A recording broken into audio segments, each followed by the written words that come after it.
Hi YouTube, my name is Diamond Shaka Marcano. I'm a rising sophomore at Wofford and I'm also a Bonner Scholar. The reason why I made this video is to inform you all about my summer service. But before I do that, let me inform you about what Bonner is. Bonner is a scholarship foundation that was built on community service. In exchange for me completing 140 hours of community service every school semester, and also 2 summers of service, which are 280 hours of community service, they will help me with my financial aid. This is a huge scholarship, and I'm blessed to have it. For my summer service, I decided to work with the Urban League of the Upstate.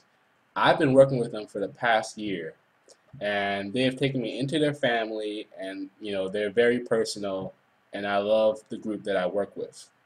With any community service site that you're at, you should love the people you work with. You'll just enjoy it that much more.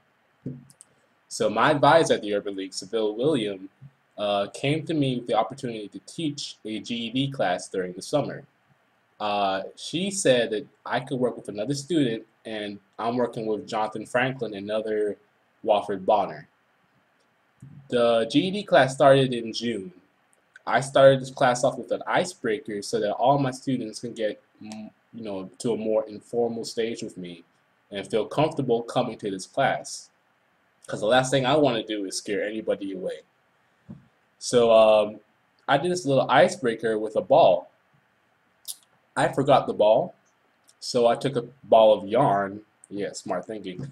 And I gave it to I got everybody in a circle and I gave it to the person to my right. I said, I want you to introduce yourself and tell me one interesting fact.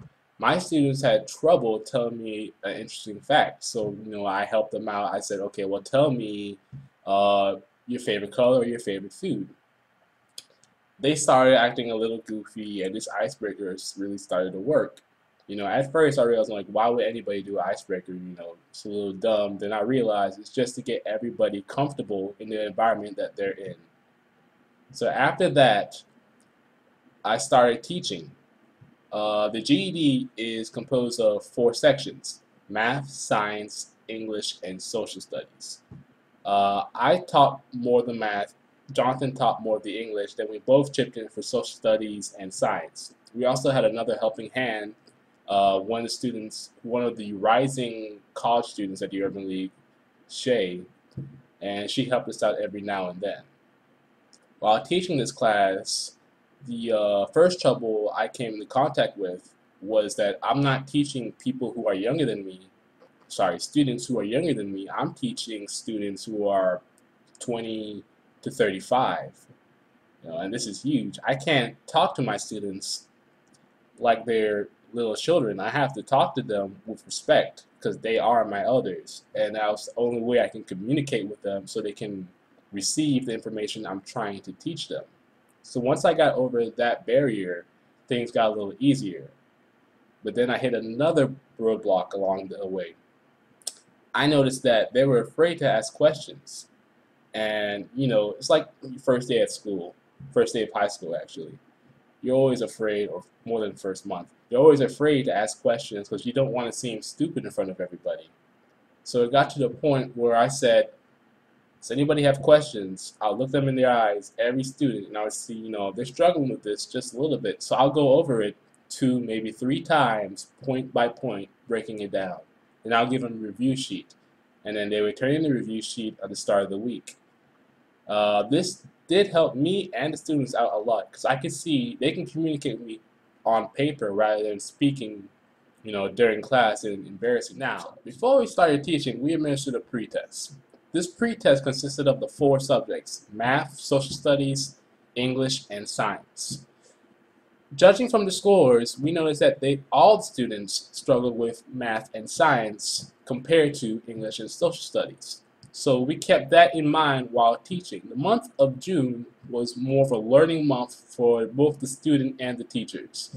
July was an easier month to teach in because the students felt more comfortable asking me questions and turning in their homework. They had a problem with turning in their homework because they believed that if they got it wrong, they would feel worse off. But the thing is, whenever any of my students got anything wrong on their homework, I'll go to them personally and teach them, or go to the board and in a class setting say, okay, well, we're going to go over every one of these homework problems step by step. I noticed that the students started to receive my information faster and faster and were able to apply it in test situations. This made me proud as a teacher. Teaching this class has been a blessing in disguise.